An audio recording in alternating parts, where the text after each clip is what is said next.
Have you ever had one of those experiences where, despite everything and anything you'd ever allowed yourself to believe up until that point, you can't disprove what you know you saw? A lot of people have those experiences in life. Plenty of ordinary people who claim to have seen ghosts or UFOs. Men and women claiming lost time and coming to their physicians or the media with the unmistakable physical scars and remnants of a once skeptical life. Farmers who have found their cattle mutilated and physically violated by perpetrators unknown and unknowable. Crop circles, hundreds of miles wide and in algorithmic patterns that some college professors don't even know, much less some goofballs with a couple of boards and some rope. It all seems so impossible, until the one day you realize that it isn't. This is my story. The story of the day I realized that the impossible may no longer be quite so impossible. It was a dark night, stiflingly dark, and I was driving home from my summer job. I'd rather not say where I live or where I work, but suffice to say, it's a B-list theme park that wouldn't make a list of top Disney competitors unless every other theme park in the country shut down. It was a fairly long drive to and from my home, about 40 minutes. I had just put in my fourth 12-hour day in a row and I was eagerly anticipating getting out of this damn car, taking off my button-down shirt and my too tight shorts. Theme park lunches are a great way to pack on an extra 20 pounds in the summer, and hitting the sack.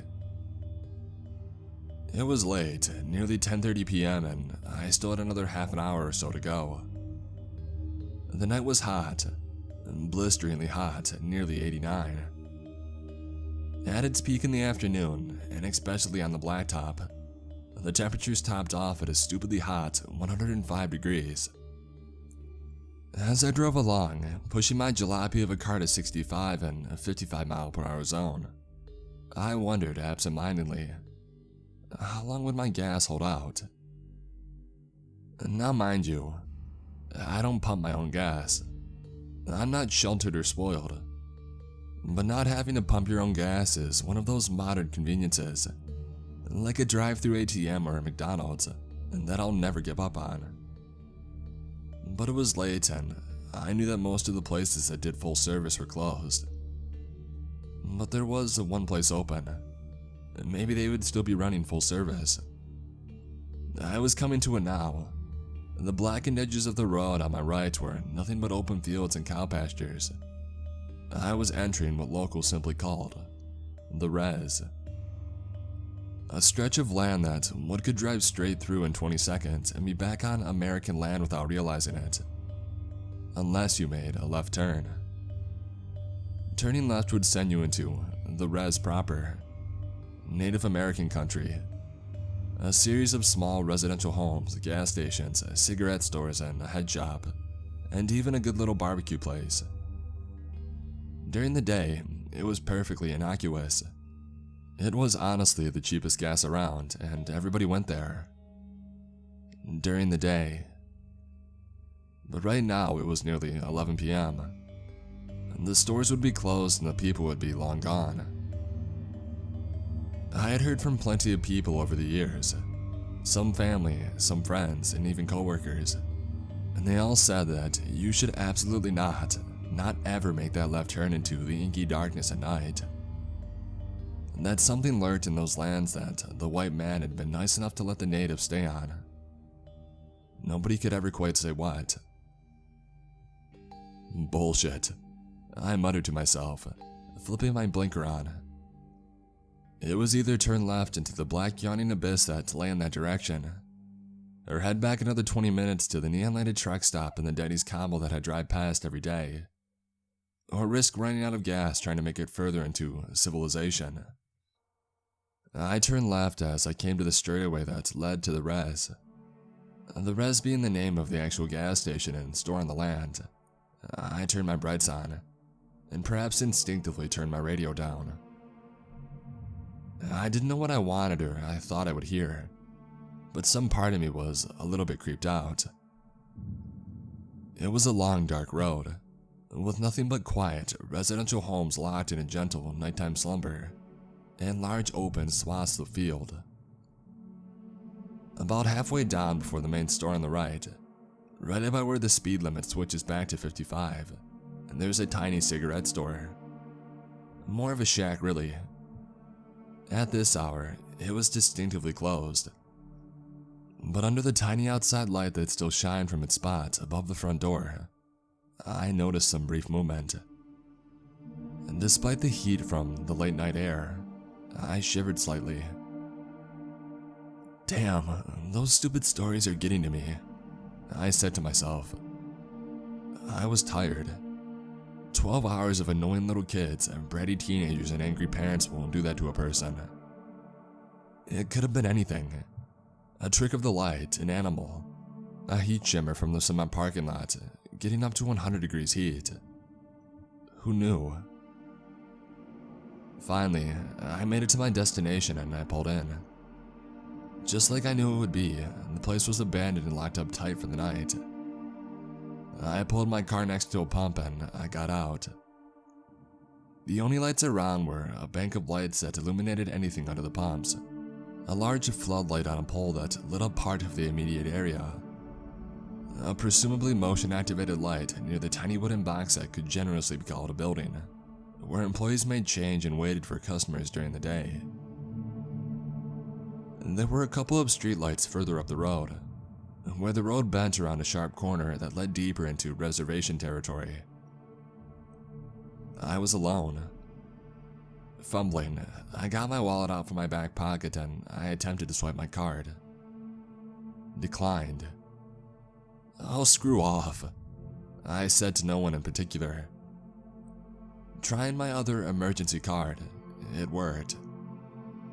I locked the dispenser into the open gas hole with a satisfying clunk. The only problem with these old pumps, I began to realize, was that they took forever to actually pump a full tank of gas. I waited absentmindedly, checking my phone, before I heard a sound that practically made my skeleton dislodge itself from my insides. It was the sound of loose gravel and walking. A soft, quiet, fairly steady walking that sounded like it was coming from the road. I quieted my breathing and I reminded myself, in my head, that everybody has been feeding me stories. Just stupid stories. I was an adult, 30 years old. I wasn't huge, but I can fight if I needed to. And I was 3 feet from my damn car. A car that wouldn't fill with gas fast enough. It was about then that I saw him. He walked with a rather awkward but still somehow steady gait from just up on the road. Finally illuminated by the nearest streetlight, I could make him out. He was an older guy, probably in his late 40s or early 50s. He wore jeans and a plain white t-shirt. "Hey, can I get some help, son? Please?" the man asked. His voice was raspy. "What happened?" I responded. I didn't know why, but I wanted to keep my distance, so I asked him without stepping out from under the gas pumps. He stepped forward, wavering slightly. "Happened?" the man asked again. "Yeah, what happened? Was there some kind of accident?" I asked. For whatever reason, I still didn't feel all too safe around this guy. Without realizing it, I backed up further, bumping into the back of my car.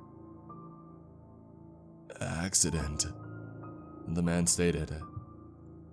Finally, as if on cue, the gas pump clicked and my receipt printed, the sounds of which again almost separated my skin from my bones.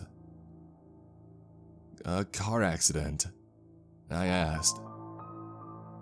I didn't want to, but I turned my back and I placed the nozzle back in its holder. I did not bother with the receipt. As I turned back around, I noticed the man still hadn't moved again, thankfully. His lip quivered for the briefest of moments before he started speaking again. "Accident, car. Help. A car accident, of course. That makes perfect sense. That would serve to explain his odd behavior and maybe even his odd posture and walking. Shit, are you hurt? I asked. Hurt. Shit. Accident. He responded nonsensically. I didn't get it. Maybe this guy hit his head pretty hard. Hold on, let me pull my car around and I'll call for help. And then we'll take a ride down and you can show me where it happened. I said, once again wincing inwardly as I turned my back on the guy and I got in my car. I turned my car around and I noted the full tank of gas, the only reason that I was here. If I hadn't needed gas, this poor old dude would have been stranded out here until the morning. I pulled my car around and I started turning down the radio, noting some blaring advertisements about used mattress stores and financing options. I pulled my phone out and suddenly, no reception. Hey man, do you get reception out this way? I'm not getting any. Reception? Asked the man, seemingly confused by the term. He stuck his hand in his left pocket and ruffled around before pulling out an ancient-looking flip phone. I got out of my car and I walked over to the guy and preparing to use his phone. Looking down, I noticed his fingernails for the first time. They were long, disgustingly long, almost claw-like, and the phone was weird too. It was tan, almost a flesh color. Looking closer, I began to notice that it wasn't actually a phone. My mind began to race, with static filling the inside of my head where all rational thought should have been. That thing wasn't a phone. It was some kind of flesh-covered square, sprouting from the palm of his hand. Sir, what are you? I sputtered. You. The man sputtered again. Help. Financing options. Accident.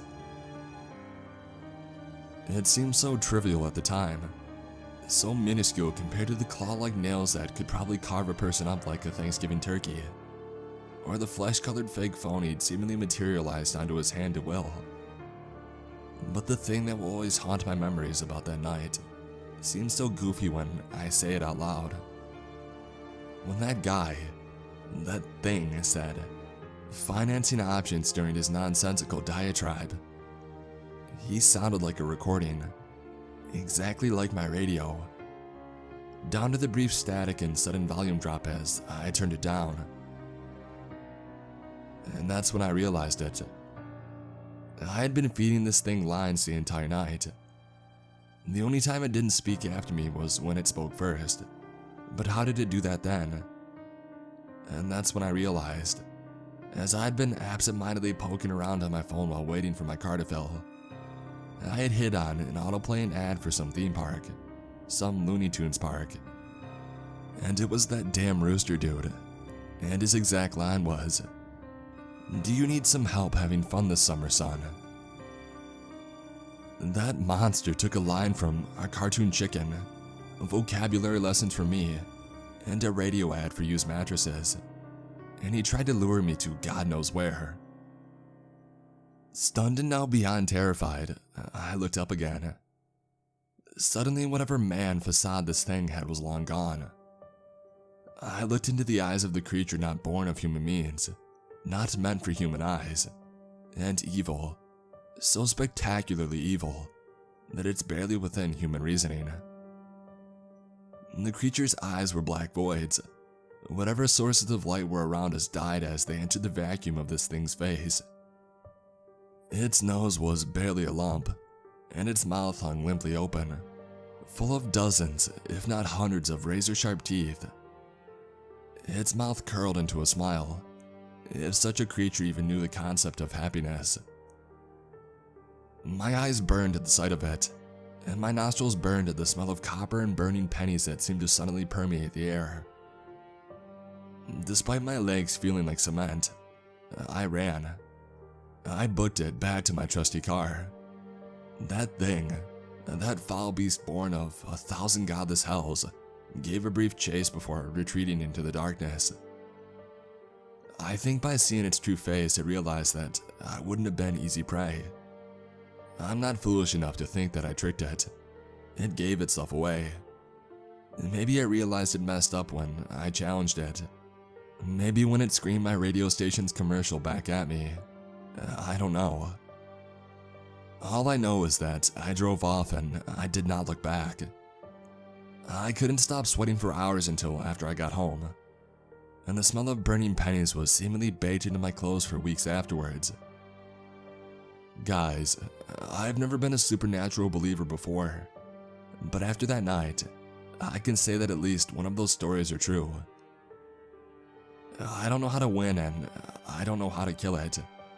I just know, never get gas at night. Just avoid those dark corners of the earth where the unknown treads. And just hope to whatever entity you pray to that those dark corners of the earth don't find you.